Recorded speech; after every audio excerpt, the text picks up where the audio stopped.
that has been a shift from kind of the first to center for me, and that's been a powerful shift. And now it's a lifestyle, not just practices. I love that. First to center.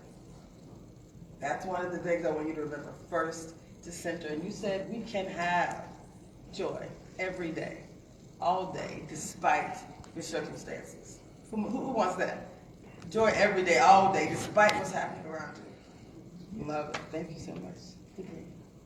Another one of my favorite people, Miss Melissa Brown. Tell us who you are. What do you want people to remember about you? And then what does putting yourself first, healing your mind, body, and spirit, what does that mean to you? Good afternoon, everyone. Good afternoon. I'm Melissa Brown, and also known as the Soul Love Coach. And what I would love for you to know is that you matter. I'm going to say that again and allow it to rest on your spirit. You matter. And what it means for you to take care of yourself and put yourself first, body, mind, spirit, is understanding that your self-care is not selfish. It's actually your superpower. And I know that as much as you give, because a lot of times there's this notion that it's selfish to take care of me, or this kind of lack of, if I do this for me, then there won't be enough for someone else. But taking care of you means that you are just as important as everyone else. And so, what else am I supposed to say? What else am I supposed to say? So what does it mean to you, this topic that we're discussing today? Putting yourself first, healing your mind, body, and spirit as a soul surrenderer. I've watched you transform people in the moment. So what does that mean? It means being able to listen, and I'm sure we'll talk about that today. Being able to kind of listen to your own self, to hear your spirit, to hear your inner voice. For many of us, the pandemic was a wake-up call, the alarm clock going off. So there may have been a health pandemic happening, but for many of us, it was also a personal pandemic happening, where you begin to realize that your life is not quite aligned, or that I'm doing a lot of things, but I don't feel the joy that my sister Debrina was talking about. I don't feel satisfied. I'm just doing and doing. And so it begins to make us sit down and reflect on the question of who I be. Who have I been being in my environment, and do I like who I've been? And self-care and taking care of you means getting in an alignment with who you're meant to be. I'm a Southern girl. Can I get an amen, Cohen? Amen. Getting in touch with who you were meant to be. Who wants that? Say yes! Yes! Let me be. I'm also a certified success coach with Success Magazine. So I know the neuroscience of actually driving true transformation. You can't just say a thing, you have to do a thing. So when I say yes, you're telling your brain, heck yes, right? You see that twist? You're saying yes, this is for me. Yes, I can have that.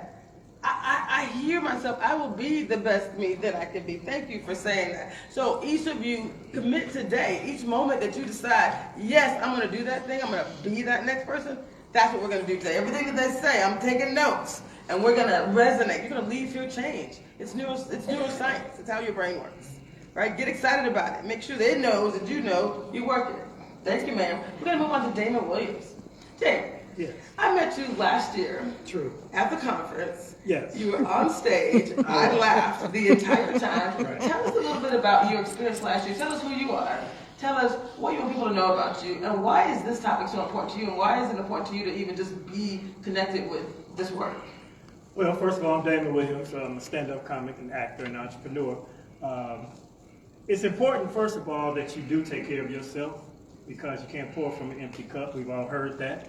Especially with ladies, women, mothers, Being busy doesn't also mean being productive. Sometimes you feel like if you're not doing nothing, you're not doing anything. And sometimes just being still is just productive as being busy, because you have to recharge yourself. Also, you can't live in fear and concern. I know everything is uncertain for us right now, but fear and worry is really a wish for something bad to happen. How many times you've been on a plane and the plane jumped or rumble, man, if this plane crash, it's over. But you landed. Same thing with everything. And at night, you gotta rest your brain. Whenever you take time to really unplug. And if you have things that are nagging you, and don't try to get it all done at once. Get up, write a list of the things so it clears your brain, and then lay back down. I'm in the happy business. My whole point is to bring joy and laughter, but I also have to bring it to myself, because behind the scenes, I still have to get things done. So don't always try to be busy. Relax your mind and don't be worried. Don't worry, be happy. Yeah, well, hey, I don't like to paraphrase other people's situations. I'm just surprised you said you're from the hood and you're from Seattle. I didn't know those two things happened. He got jokes. I live in Seattle now. Anybody who knows me knows I was born in Orlando, Florida. There we go. That makes more sense to me. I beg your pardon. You like that? So, darling. Sharon, thank you very much. Just tell us a little bit about who you are. What do you want people to know about you? And what does this topic of putting yourself first, healing your mind, body, and spirit, what does that mean to you? Yes. So I'm Sharon Burgess. I'm an HR business partner with Coca-Cola. I am a professional wife and mother that is trying to balance it all. And this is an important topic for me just from a business standpoint, right? Like our employees are coming, we've been through a lot already. And so trying to figure out how to balance it all, and as I think it was Melissa earlier said, coming out of this, you're now learning what's important. What is this really the job that I want? Is this what I want to spend my time doing? And so being able to be your best productive self and coming into work each and every day, you've got to recharge. You've got to be able to take that time and find out what it is that you want to do so that you can be your best self at work and to be productive. So I think that it's important, no matter what it is that you're looking to do, is that you're feeding into yourself. Like again, Damon said, you can't pour from an empty glass. And you hear it all the time, but it is ever so true. So I would just say to make sure that you're focusing on yourself, and it's okay to say no. I'm still learning. I've got 3 girls, so poor husband, right? 3 girls and a boy dog. That's all I got for them, right? But it's a lot of energy in that house. And so it's okay. I've got to tell them no sometimes, and it's okay, because if I can't be my best, I can't give them my best. So. I love it. So Melissa, I'm going to start with you. We're going to go this way. So we want to kind of go a little bit to the extreme, right? We're short on time. I need my time check people to keep me on track. But a lot of people, like you said, we're in the middle of a pandemic. When you guys read the description for this session, like most of us were excited about the fact that yes, there's a lot of stress that happens even when you're successful, right? It's not like you have to have some trauma happening in your life. The idea of being successful, right? The idea of putting yourself first matters. So Melissa, what would you say to people who are truly struggling, who are actually challenged, who are having perhaps financial challenges? We're all in the middle of economic and social challenges. What would you say to someone who really feels, on occasion, right, overwhelmed? This is going to be the same question for all of you. Like, what sources, resources, tools would you say in the moment? What actual techniques are we going to put out there? This is about taking action. The first thing that I say, and I'm speaking as a therapist who does deep emotional work with people, is you have to feel to heal. And we are in a culture that has a whole multi-billion-dollar industry on numbing our pain. And just because you don't acknowledge the pain or you've numbed the pain doesn't mean the pain has left. And I think what a lot of people have been experiencing over the last couple of years is this volcano. I think even in 2019 and prior, there was a bubbling up of irritation, frustration, dissatisfaction. And we could, kind of numb that. We could push that down by taking another trip, or buying a house, or buying a handbag, food, whatever we've been doing. And so when the world shut down in 2020, our drugs, whatever that was, we didn't have access anymore. And we had to sit down and actually be with ourselves. And even in that, there's only so much Netflix you can watch. And so eventually, you have to feel what you've been avoiding, because pain has to have somewhere to go. And so that, for me, is always the starting place. And I've worked with so many people sometimes who say, Melissa, if I were to feel the weight of everything I've been carrying, I will break in two. And that's really a myth. You can feel like you're going to break, but there is a part of you that cannot be broken and never will be. But as long as you try to keep stuffing the vessel, it's like we're breaking already. You're already fragmented. You're already in a million pieces. And so you're not really doing yourself a favor by trying to paint it up and make the pain look pretty, that you can feel it so you can move forward and move through the pain. Yes, I love that. How many of you understand what she just said? Right? Eventually Yes. you have to feel to heal. Who's ready to feel it so you can heal it? Raise your hand. Yes. Say yes. Yes. Are you ready to feel it? Yes. The process. I love it. We're not always ready, because it's ugly, but what's the alternative? I love that. I love that. And again, I've spent some quality time with Debrina Jackson Gandy. She didn't say that she's a master life coach, a nationally best-selling author. She didn't say all the things that we know about her. She leads a series in a group called Juicy Woman University. You have a free platform called The Sacred Society. Sacred Society. So when she started out by saying, you can live in joy, you can. So tell us, same person, Debrina, what strategies would you say? This session is putting yourself first, healing your mind, body, and spirit. What would you say to someone who's really on the edge? Some things have just come down and they're feeling overwhelmed. What advice would you share? Well, I totally concur with what my sister Melissa said. And as she was talking, what I would have initially said to that question after she shared, I decided I'm going to change it because it's related. So the word subtraction is what came to mind. When Debrina, subtraction, what are you talking about? So many of us are like a shaken up Coke bottle. We are so full, there's no more room for anything else. And the way we are, as Melissa alluded to, trying to cope is this external, obsessive, incessant, frenetic busyness and activity. So before we all go over the edge, we got to sit down and say, what do I need to subtract?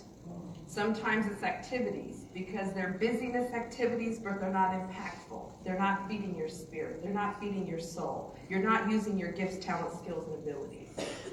Sometimes there's relationships where people have had the front row of your life and they need to be reseated to maybe a 15th row. I didn't say cancel, we're in this cancel culture. Bars. No, that's not harsh, but harsh is No, I said cancel. bars. That means that's good. Okay, thank you. Translate for me, ladies, translate. Okay, I thought you said harsh. Do it again, David. Do that. Cancel culture is harsh, and I'm not talking about cancel, I'm talking about reseating and really evaluating the amount of time, energy, and attention that you are putting into certain relationships, and you're going to need to make some adjustments. And a lot of times we need to subtract the amount of time, energy, and attention that we've been putting into certain relationships. There are certain habits that we need to subtract. Habits around screen, habits around food, habits around entertainment, habits around money. There's some of us who have habits, who have weight to subtract. In the name of Jesus. That we have been carrying, and that weight represents weighting in other areas. So subtraction is so important right now. So you have some space to get clear. So you have some space to hear your own voice. So you have some space to hear the Holy Spirit. That is always communicating with love and wisdom to you. But when you have all of these voices and the cacophony and all of the inputs coming into your eye gate and your ear gate, you can't think straight. So to subtract, so that's not a strategy, that is an imperative. Yes. And you're gonna do it, or you're gonna hear us recommend these things and go back into your same patterns, or you're gonna say, hold up. Yes. Let me take action on what I heard. So subtraction to me is one of the most critical things right now, so that you can start to become comfortable with your own energy. You know, in Juicy Woman University, one of the hardest things for women to learn how to do, and I deal with high-level Black women, is to meditate as in settle yourself so you can receive from the Holy Spirit. We can pray our butts off because it's a activity, it's a speaking out, it's a. Sure. But when I say be quiet now and move into being a human satellite dish, can't do it because we've gotten so used to the action and the external. So subtraction is what I would say. Did you guys love adjust? Who's ready to adjust the amount of time, energy, and attention you spend on certain things? Say yes. Yes. Ready? Thinking about that. Your life can change today. You get to decide what success looks like. That was beautiful. Thank you so much. More to come. Hello. How are you? Tell us a little bit about what you say. You're a mother as well. What would you share? You're in HR, so you get people flipped out, and all the things. What advice do you share in the corporate space or for family around when people are on the edge? So when I got tapped to participate on this panel, I was like, why me? Because I don't do a good job of practicing what I preach. So again, being in HR, yes, I do hear all kinds of things that come through. And so one of the things that we have concentrated on recently, and it was because of the initiatives, it was because of the feedback that we received through our engagement surveys, that well-being was an issue. You know, our people weren't feeling good. And so we have a lot of different programs and tools, resources available to our associates, but they were everywhere. We've got a whole hub just dedicated to well-being. But what it was is that there was so much information, people couldn't figure out where and how to find that information. So what I did is try to bucket it into mental well-being, personal and family well-being, physical well-being, financial well-being, right? All of those top of the line things that are weighing down on individuals. And so great programs that we have like Virgin Pulse that tracks your steps, tracks your healthy habits. You can create challenges with your community on walking challenges, right, to get you going and moving. We have Enrich, which is about helping you to better understand your finances. We even have this really good app. It's Rethink Care, and it's awesome. It's this mobile app. It's got like exercise videos and stuff on there, and I'm like, I'm so going to use that. I tell everybody about it, and I encourage them to sign up. I signed up. That was my first step. So I am a work in progress that I'm trying to utilize those programs, but they're there for you. It has like 1-minute yoga, meditation, things that you can do easily at your desk. So when you're at work and you're feeling like super overwhelmed and you've got this project that's coming down, sometimes it is a matter of you just kind of pausing, right? So we even had a great big campaign around pause for, it was Powerade for Pause. Right, so I don't know if you remember seeing those over the summer, but we tell our associates just to pause a little bit, slow down.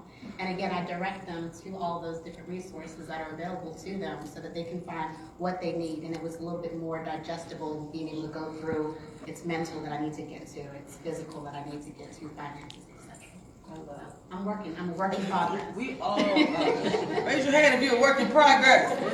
Celebrate that. I mean, knowing that you have a place to go, right, work to do, we're doing it together. There's so much more progress that can happen in community. That's so I true. got one more time. But more so than just that, it's important that you have some type of passion in what you're doing. So everybody here is studying, whatever you study, you have your MBAs, if that's what your pursuit has been. I would say 20% of you all shouldn't even be in the field that you're in.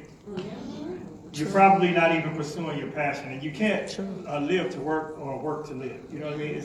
Your job shouldn't define you. It shouldn't dictate what your life is. It should only sustain you. And if you find something you're super passionate about, if you do it properly and do it consistently, you'll probably make a living doing it. And so you should also start pursuing your passions, because you don't want to do whatever it is you're doing. You don't want that to be the end all for you. Like I did several other things before I found stand-up, and I found it because of a failed venture. I actually used to own a Subway sandwich shop, and this was in 1990 to 92, before Subway even was known. It was before Jared. No, but not before he messed up, before he lost the weight. I got in the Subway, he was still a fat pedophile, but these are facts. I mean, y'all want the real, right? So I thought I was going to be a multi-store owner, be a Subway sandwich mogul, and I ended up in there baking bread, serving sandwiches. I'm like, Dad, I thought I was just going to come collect the money and be on my boat. You know, I never worked fast food. This is not the move for me. So I got out of it, and I stumbled into stand-up, and I've been doing it for almost 30 years. So that was me finding my passion. And I knew when I was doing other things that wasn't what I really wanted to do. But you also need to find something physical that you enjoy. Sometimes, because if you don't move it, you lose it. And, you know, my goal in life is not to be old when I get old. You know what I mean? I don't want to be this guy. You got to turn me all stiff. You got to move around. And that releases endorphins. Between laughter and physical activity, it can increase and improve other areas of your life. Love it. Love it. You guys get ready. We're going to soon transition into a Q&A. If you have a question or something you want to contribute, all right, raise your hand, and there's some mics, I think, somewhere, and we're going to make that happen. We're going to ask each of you.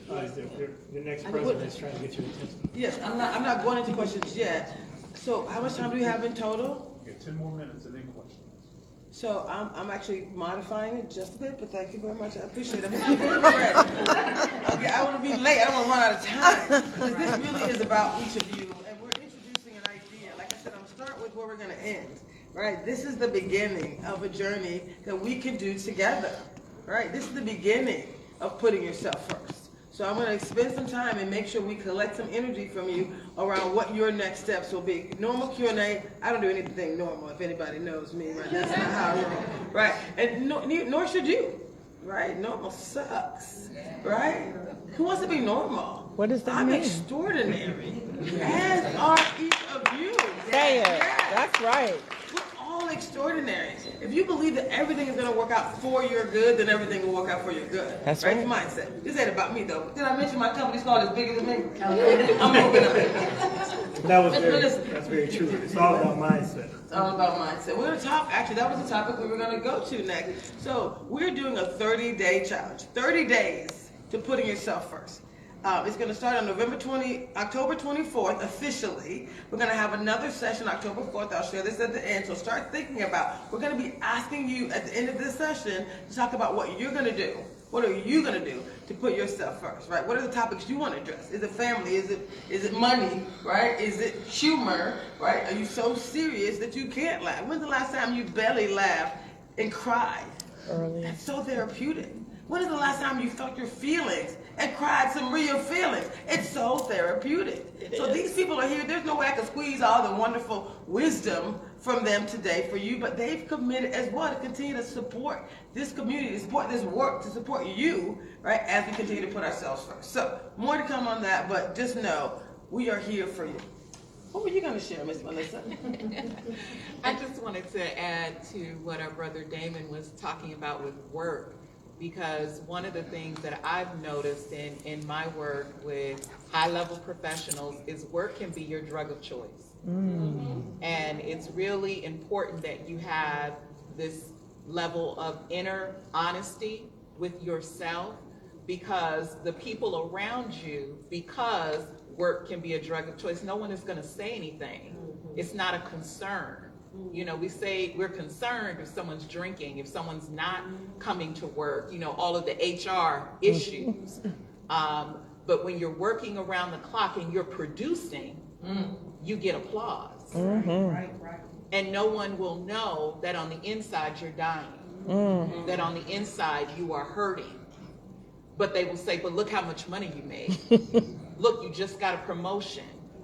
And so community is so important where you can really be yourself, because one of the things that I've learned, because that's also part of my story as well, you know, I always know when Melissa is having an issue because of how busy my calendar is, when I'm working with so many people. But again, people will applaud that and say, oh, look at the transformation. Oh, look at the fruit.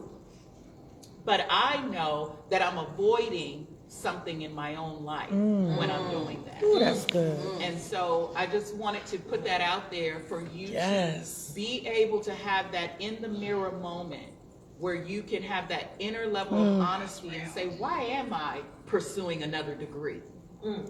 Why am I trying to get another promotion and make more and do more? You know, what is really underneath? What's driving that? Yeah, I love it. So when we think about, thank you so much, when we think about what we're hearing here today, again, this is the beginning of our journeys, beginning of our transformation. We're going to talk about two topics. I've heard each of you talk about this idea of mindset. Why is mindset so important? Any advice you want to share? I'll keep it open around the topic of mindset. I don't have advice, but we were talking earlier, and one of the things that, so when I was little, my mom had these mirrors in the house, and in my room, there's a small mirror with Snoopy and Woodstock, his sidekick. So I don't know if I'm dating myself, if you guys still know who Snoopy is.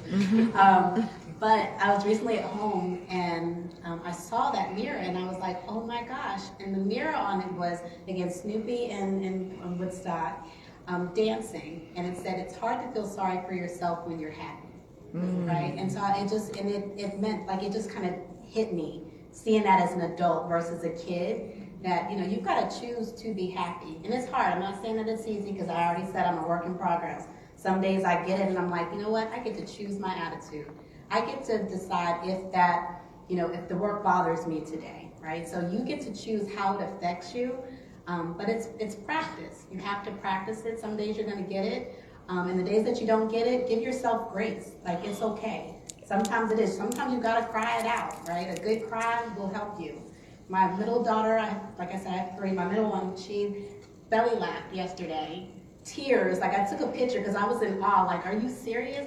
I told her I almost fell down the steps. And she thought that was, I don't know why. And I'm like, oh my God. Like, she was like, no, but it was, and she couldn't, like, she had that party where she couldn't breathe, laugh, and tears were just streaming down her face. But I'm sure that was therapeutic for her soul. I, on the other hand, I was like, what, does my back hurt? But again, and I chose to say, am I going to let that affect me and be like, that was so rude of you to laugh at me. Well, not like, I'm not going to be able to count on you if I get hurt, right? I get to, but I laughed with her, and I took the picture and I sent it to my sister, and I was like, do you see this little creepy? But you choose, I say that to say, you choose your attitude. Some days you're going to get it. That's right. Sometimes you're going to, like, fall off, and when you fall off, give yourself grace. It is okay, because guess what? If you are blessed to see another day, it's a whole new reset. You get to try it all over again. Come on. Tell my daughter that. You just heard her talk about belly laughing, this energy that comes from that. You and I have had some really interesting conversations. One of the things that we talked about in a session that I led with Melissa, a whole series, Dr. Carter and others, this idea of what happens when diversity and inclusion impacts your success. And you said one of my favorite lines. You said common sense isn't always common in corporate America. Tell us a little bit about that and why laughing at that shenanigan. Well, again. that's basically what I said earlier about, right. you don't want to have to slap your boss. But you can choose joy in any circumstance, and you have to remember to choose joy. But mindset, it's all about really having the inner belief. Like what I do, I'm a gig worker. So if the phone don't ring, there's nobody, there's no work, there's no money. I have to create my own opportunity. But I still have to rely on others to pursue me as well. But if I say, well, what if they stop? I remember maybe some 20 years ago, my older brother was at my house. And I had just bought a house, and we came home and we had just bought a car. And he was like, brother, what'll happen if, people don't call no more? I said, I never even thought about that. Because I believe internally that what I'm doing is what I'm meant to do. Right. And I believe. And until you believe it, you can't achieve it. I know that sounds like a cliche, but cliches are around for a reason. Yes. If you don't believe, there'll be moments of doubt, there'll be moments of uncertainty or uncertainty when you feel like maybe this is not the thing. But if you know in your heart, in your mind, and your body, and that those three things have to be connected, that what you're doing shall work out, chances are it will. But if you say it won't, absolutely it won't. That's right. So that's why I said some of you all are in professions that you may not be in for a while because you don't want to take the leap. Sometimes you got to take the leap, especially if you have a secure circumstance where you've already done the work, you have the resume. Take a leap because you can come back to that. Take a leap. That's there. You've achieved that. Try something different. Have the mindset that you can, because each one of you has something inside of your soul that's saying, I should be doing more, I should be doing different, or this is not where I saw myself. That kid that was in school and asked you what you want to be when you grow up. Most of us are not doing that. Mm-hmm. So find that passion and pursue it. Mindset. Who is going to find the passion in their life and pursue it? Say yes! Yes! Are you doing it now? Yes. That was very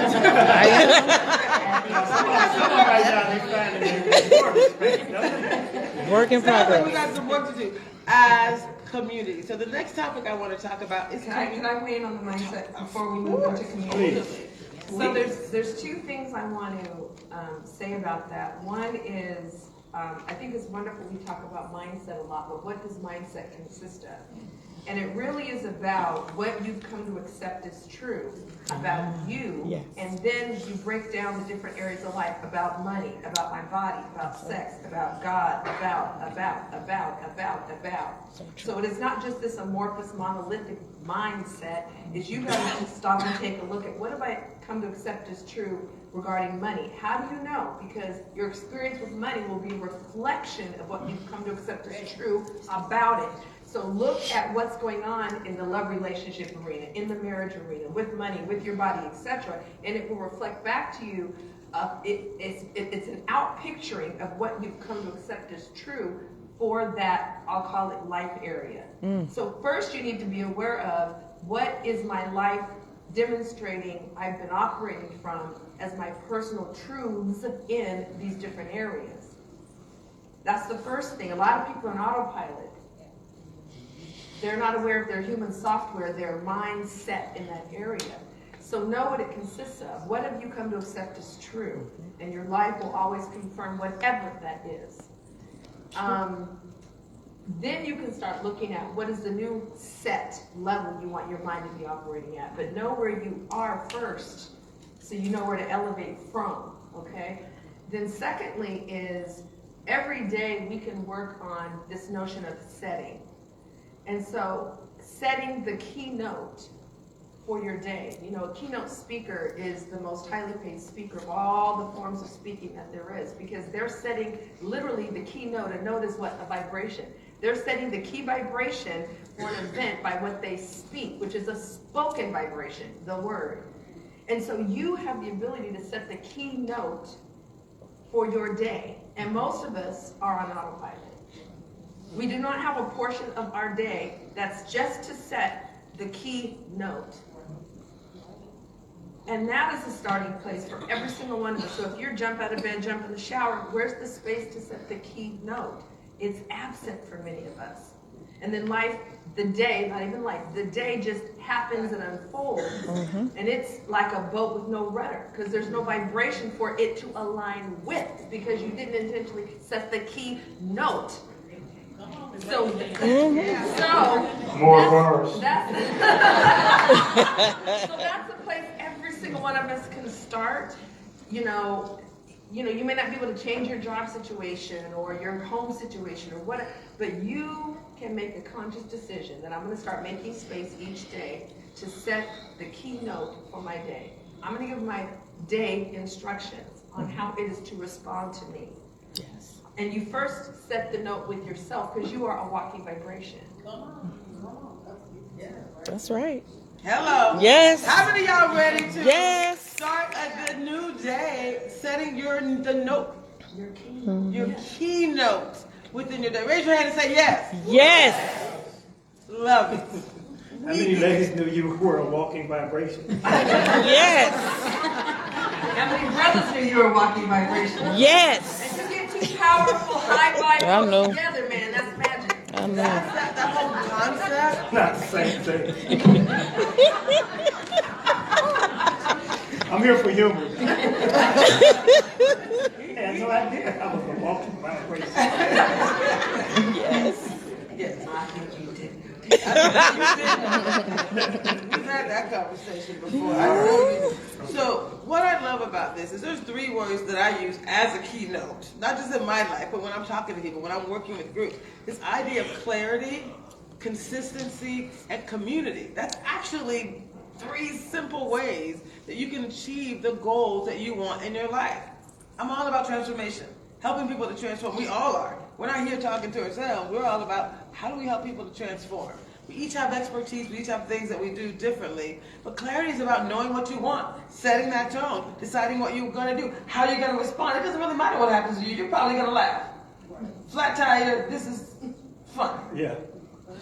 I mean, humor is there. I'm telling you, you can laugh at any circumstance. Like your mother falling down the steps. That's not funny, but It's funny. Because you almost fell, right? Yeah. No. Okay. Yeah. Okay, cool. But it still hurts. So But you know. yes, go ahead. I love this idea. And so clarity, consistency, and community. Do we have our first question? Are you bringing us the microphone? So bring the microphone to, I'm going to ask Dr. Truth to come up here. I'm going to ask Dr. Zaid to come up here. If you guys can sit here and get ready for the questions. I'm going to introduce some individuals who are part of a community, part of what we're doing. So we're going to talk about community, and I'm going to talk about some people in our community. So why is community so important? I know, Sabrina, you have a community. You have a community. When you laugh, you're not sitting by yourself. You bring people together at a comedy club because it's fun. Well, comedians have a community as well. That's what I'm saying. Right? And I love that. So let's talk about the importance of community, transforming in community. I'm happy you two sit right here in the front row. And then anyone else has a question, you can bring yourself on forward and we will line you up right here. Thank you. Community. Why is community so important? I'll start with you, Melissa. Community should be your safe space. And it's the place where transformation happens. It's the place where you get to see yourself and you get to see possibilities. And hopefully you are in a high level kind of community. And you have to be intentional about creating that. You put yourself in environments that reflect who you want to be, because there's power in proximity. And so, you know, which again means, like what Sabrina was saying, you're clear about who you even want to be, that you're not random with your energy, with your time. Just to kind of piggyback a little bit on what we were talking about earlier with mindset, what you rehearse gets repeated. And so when it comes to community, if you are rehearsing pain because I don't get along with women, or groups don't work for me, you know, whatever has become your truth, and it's really a wound that needs to be healed, the more you say that to yourself, the more it gets repeated. And so, you know, how do you break that? Is you, first of all, you have to know what is truth, because just because your brain says a thing doesn't mean it's gospel. What is the truth about you? And then you rehearse your future. You rehearse your truth. And then you put yourself in those environments where that is supported and grown. Good. Love it. We're going to talk about community. Why is it so important that we do this work in community? The American culture is a I, me, my culture. Individual success. That's the orientation, that's the ideology, that's the value system. And there's certain growth that can happen as an I moving through the world.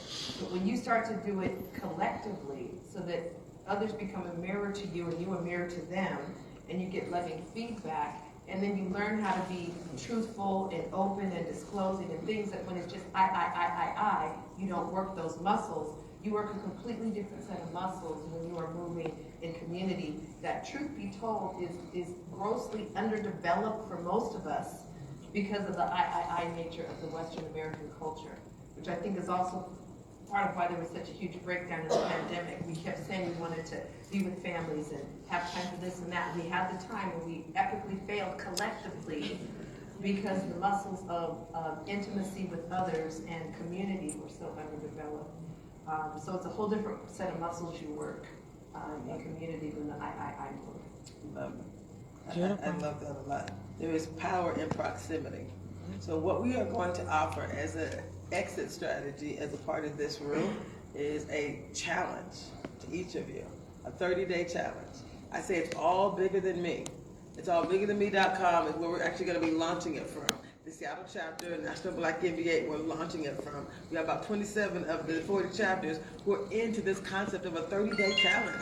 We're going to be walking. We're going to be talking about all these areas of your life. So there's so much more to come. So just know, stay connected. We are here for you. If you have a question, again, come on up front. We're going to do some rapid fire questions. Anything else you want to say about community? Either one of you, why it's important that we do this work in community? I would just say that in your jobs, find those communities, like those inclusion groups, and make sure that you join them. That way you are able to share ideas, thoughts, feelings about what's going on in work. So again, it's hard to find those that either look like you, think like you, or experiencing things like you're going through. And so again, community is important, so not only just personally, but also professionally. So where you have the opportunity to join those groups at your businesses, I would encourage that. Love it. I love it. Damon, any thoughts? You should definitely be in community, and you shouldn't always be in competition. I think it's more fulfilling when you help others achieve, when you bring others along, especially if you made it to certain levels in your career or whatever your life stance is. Trust me, when you help someone else and create that community of people that you've helped, exponentially it helps other people and it will help you in the long run. You know what I love? Like, you all are very responsive. As a Southern girl, you can see the heads nodding. It makes me very, very happy. So I have a couple people up front that are going to ask some questions. Raise your hand if you're going to ask a question. It's going to let me gauge how much time each person has. Got it. Okay, perfect. Not a lot of time. So it's fine. You get 45 seconds. Stand up and tell us real quick. I got two people that are part of my board. Nope, we're gonna give it to this dude first. Dr. Zay. So real quick, tell us who you are and tell. I know you're an author. He's our Vice President of Leadership for the Seattle chapter of the National Black NBA. So give him a hand for volunteering for that. He has 3 books. What is the name of your books? And he's gonna be in the back. You can get his books. Each of these women have books, series, websites. We want to make sure this community is available for you. So Dr. Zay, tell us real quick who you are, what's the name of your books, and what's one thing that you want to contribute to everyone here? What can they do to put themselves from a leadership perspective? There's a lot going on from Grab the mic. leadership. Microphone, Please. thank you. Thank you all. How y'all doing? Hey. All right. So from a leadership perspective, and these books God sent through me. This is 7 self-leadership principles. No, 7 self-leadership practices. The first practice is courage. You got to have enough courage to give yourself permission to make some new decisions from all this wisdom and stuff that's coming out here. You can take one comment from anybody, but you got to decide. You got to look at your own beliefs and decide. Courage, right? There's 7 more. Integrity is the last one. Give us all 7. You got 7. Courage.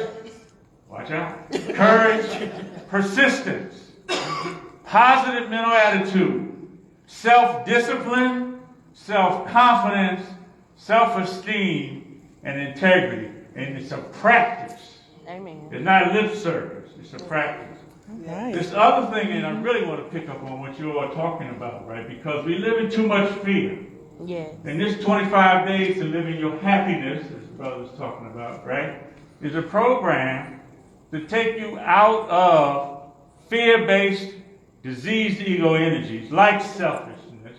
Although you gotta fool yourself up so you can give it to somebody else. Right. But we learned the I, me is too selfish. What's in it for me? What do I get?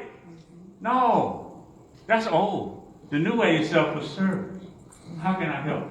Right? I love it. So this is a 25-day program. You're talking about 30 days. I'm excited about the 30 days. And we're actually going to stop you only because we're bringing him Time's back up. as one of the experts, right? I'm loving it. Dr. Truth, did you have something to say? Come on, Mom. If you want to ask a question, you. Come. And Dr. Xavier books are in the back, correct? Yes. You guys can get his books today, but we're going to have 30-day challenges on all various topics, right? So, Dr. Truth. So anything you want to share about who you are? Dr. Truth is our Vice President of Mental Wellness. She is the truth. Her name is actually Dr. Truth. Give her a round of applause. Hello, everyone. Yep. I'm Dr. Truth from Chicago, Dayton. I have a question Yes. for the panel. I love you all's comments. And I want to know more about your personal, because the name of this session is Healing Your Mind, Body, and Spirit, about your personal healing. Because we hear a lot of self-talk. I'm a psychologist. So we hear self-care thrown around a lot. But what does that actually look like in practice? And what is one just small step that we can take? And I know Dorena shared some, but something practical that we can take home after the session for some of the healing that you have done personally in your life. The first thing I would say is, as a leader, being able to say, I need help. Yeah. To kind of take yourself out of ego and out of your, I got it together, I got this, I can fix this, self-help, and say, I need help. Physician, heal thyself. Yes. And so if you expect people to follow you, then you have to set the example. And so for me personally, what that looks like is going to therapy when you need to go to therapy. The therapist has a therapist. That's If your anxiety is so high, it means talking to your doctor to say, I'm having anxiety issues, and getting recommendation. And if they tell you you might need some medication, that you don't reject it and get overly spiritual. I'm a minister as well. come on, girl. Come on, psychologist. Faith and Jesus. Come on. Yes. It's being able to submit yourself, to surrender to someone else's expertise. Yes. And Yes. to come out of the space of, I know it. I know how to do this. I do this. When you really need somebody to do you. Sit down. I think we got 2 minutes. We got 2 questions. Go. Real quick, thank you so much. I've enjoyed this so much. My name is Katera Kennedy. I am from the Tampa Bay chapter. I help with the Leaders Tomorrow program. I also am a combined healing approach, all holistic. My question to you all is about boundaries, because I did not hear it being spoken a lot. It's very connected to Dr. Truth's question. When you are doing the inner work and you're doing the journey of taking care of yourself, but everybody else around you is still very I, and they haven't got there, how do y'all balance and respond? Because I do feel extra selfish when I cannot and I'm not in the space, and I am still learning how to manage both, because I know that everybody else is not there around me. So that is such a perfect question. And let me tell you guys what's happening. At the end of today, there's a session from 5 to 6. It's part of the legacy track. It's about the legacy continues. That's from 5 to 6. At 6:30, we're going to actually be in that same room, and we're going to do a deeper reflections on the day, and we're going to be asking questions and following up. So if anyone wants to ask, not everyone here, but we and some other people, I got some legacy leaders, anyone from the panel can join, but like we're going to be having a deeper conversation on that. Does anyone here want to answer that question? I know you have a question as well. I almost want you to ask the question, and then we can get, we got literally 30 seconds. But go ahead, so we want to put it into the mindset, and these people are amazing, so go. Absolutely. Yes. So my name is Julie, just from Pleasantries. My question is, when it comes to saying the whole thing about being in a field where you should actually be working, like you mentioned, sir, for the students in the room like myself, have you come across something that would help you determine what you should be doing as far as what field? So the people may say, you know, you're good at finance, but what, like industry, where should you work? Have you come across anything that would help us? So the answer is yes. I commit as the facilitator of this session and as the leader of the 30 days to putting yourself first to answer both of these questions in detail, to create an entire panel around the conversations. So what I'm committing to do is ending this session on time and bringing you more information. I promise you more than you could ever get in this moment anyway. And for each of you, again, it's all bigger than me. www.itsallbiggerthanme.com. All these voices, all these faces. We're going to do 30 days and 30 ways to putting yourself first. We're bringing communities, and this is all about you. Any questions, anybody? If you enjoy it, do it. If you dread it, probably not. Nice. I just want to add for you and anyone who is not reading something that is supporting all that we've shared this morning, this afternoon. Hopefully you have in your seat a postcard. The book I published, national bestseller, Sacred Pampering Principles, came out 25 years ago. And because of how well received it's been, especially since the pandemic, HarperCollins, my publisher, just put it out newly as an audiobook for the first time. Yes. So, my dear, I definitely recommend you get the audiobook. You can listen to it as you work out, as you drive to work, as you walk the trail, whatever you're doing. And for those of you who like the physical book, great, you can go on Amazon and get it. But this is a resource that I recommend for all of us. Sacred Pampering Principles, an African American Woman's Guide to Sacred Self-Care and Healing. I love it. Y'all give my panel a round of applause.